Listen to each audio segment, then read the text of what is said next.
The heavy air of the gym in Philadelphia's North District was thick with sweat and leather, even at 6 in the morning. February 14th, 1978. Muhammad Ali had exactly 3 weeks until his big fight, and every morning he followed the same ritual. 5 kilometers of running, 2 hours on the heavy bag, 1 hour of sparring. Angelo Dundee took notes in the corner, while other boxers worked in a respectful but distant circle. This was Ali's world. Open to everyone, but belonging to everyone was a different matter. The metal door of the gym opened differently that morning.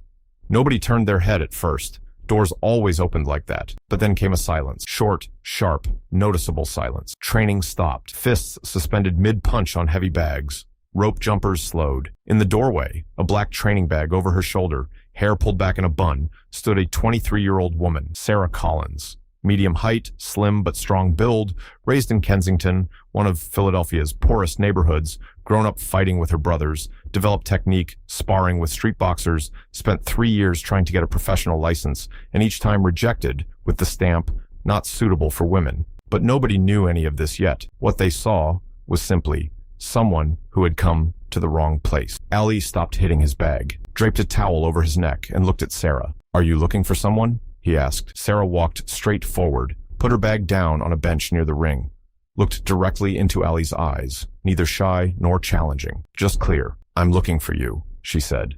"I want you to fight me." The gym laughed. First one person, then others. Short, merciless laughter. Ali didn't laugh. He saw something in Sarah's eyes. Not fragility. Not fear.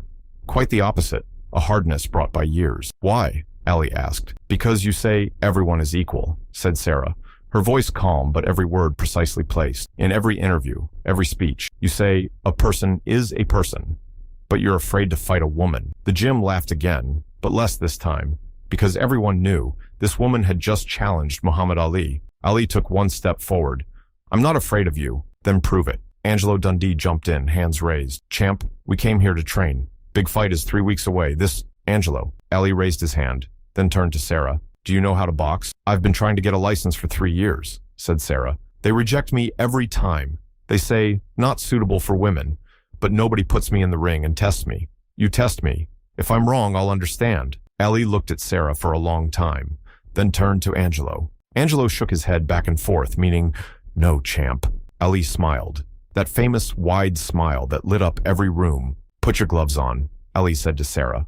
The gym froze. Sarah opened her bag, pulled out an old but well-maintained pair of gloves, put them on without her hands trembling once. As Ali put on his own gloves, Angelo came close, whispered, "What are you doing? If the Federation hears, let them hear," Ali said in a calm voice. "I want them to hear." The two of them climbed into the ring.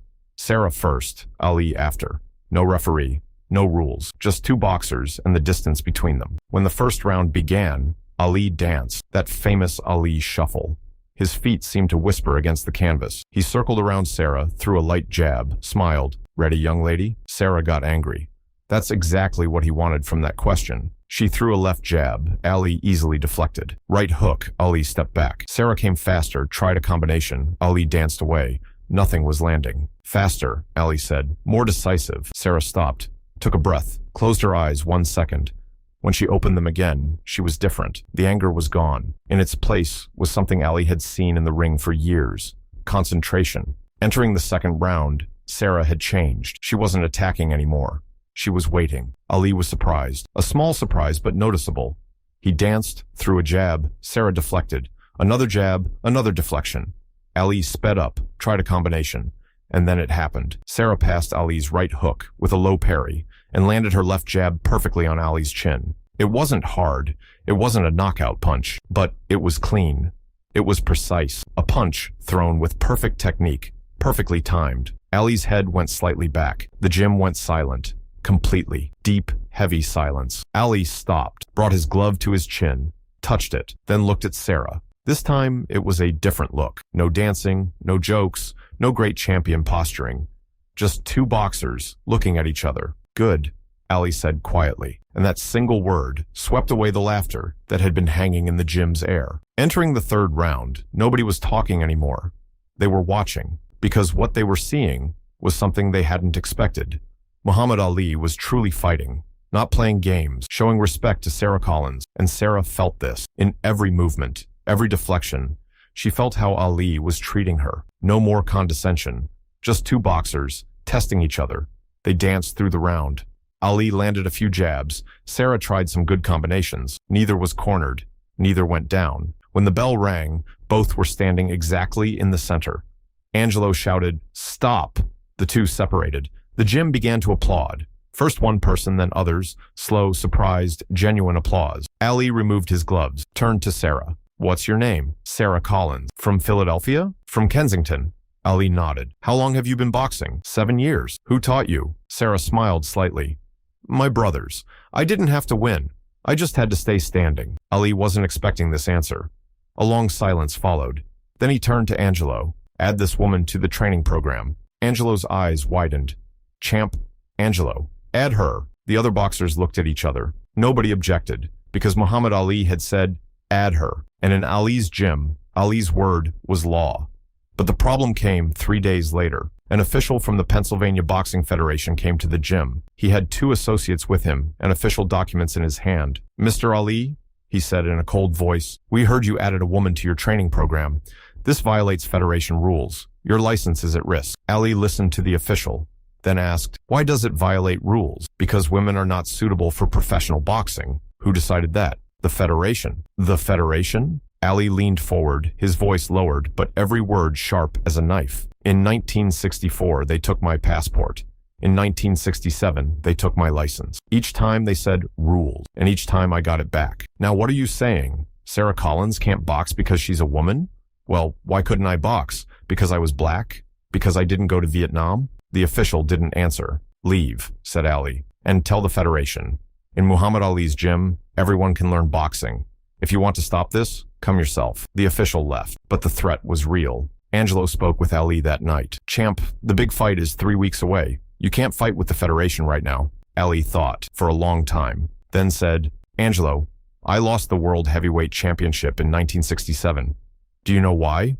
Because I said no." Saying no was right then. It's right now too. Sarah Collins knows boxing. I saw it myself. There's no reason to close her path. But your license, if the license goes, it goes. It went once, it came back. What matters is doing what's right. The next morning when Ali entered the gym, Sarah was sitting in the corner. She had heard the Federation had come. "I caused problems for you," she said quietly. "I'm sorry. I'll leave." Ali sat across from her. "Where will you go?" "I don't know. I'll try another gym, maybe another city." "Sarah," Ali's voice stopped her. "I fought with you. Do you know what I saw?" Sarah raised her head. "I saw boxing. Real boxing. Technique, timing, instinct. You're a boxer, Sarah. This isn't a gender issue. This is a talent issue. And I've said no my whole life to systems that close the door on talented people. But they threatened you. Bigger ones threatened me. The government threatened me. The army threatened me.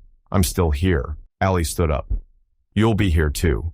Every morning. Training." Tears flowed from Sarah's eyes for the first time. Through 7 years of boxing, countless rejections, she hadn't cried. But now, in Muhammad Ali's gym, in front of the world-famous champion, she cried.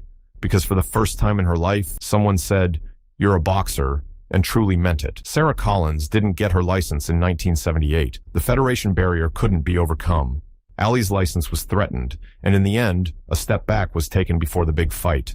On the surface, a defeat. But those 3 weeks spent in that gym had changed Sarah. What Ali taught her wasn't just technique. What he taught was this: the system can stop you, but the ones who will change the system are people like you. In 1993, women's boxing became legal in England. In 1994, Sarah Collins, at age 39, entered the first legal women's boxing match in England. She won. In her championship speech, she said, "In 1978, in a gym in Philadelphia, Muhammad Ali fought with me. He fought as an equal. That day, he gave me the greatest lesson. You may not be able to change the system, but you can stand firm despite the system. And one day, those who stand firm change the system." At the 2012 London Olympics, women's boxing entered the Olympic program for the first time. The young woman who won the gold medal, speaking on the podium, said, "I dedicate this to my aunt, and to the man my aunt told me about, Muhammad Ali." That young woman was Sarah Collins' niece. Ali was battling Parkinson's disease in 2012.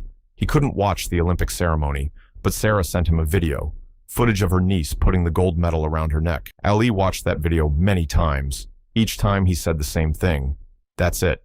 That's the real victory. Because Ali had understood. That morning in 1978 in the gym, when he told a woman, "You're a boxer," he had changed not just that moment, but the future. Sarah's niece's gold medal was the fruit of that morning. Real victories sometimes take 34 years, but they come. Because things that are right, sooner or later, win. And the greatest fights don't always happen in a ring. Sometimes, the greatest fight is the moment you look at someone and say, "You deserve this," without looking at their gender, their color, their past. Muhammad Ali knew this, and that February morning, in that small gym in Philadelphia, he proved it once more.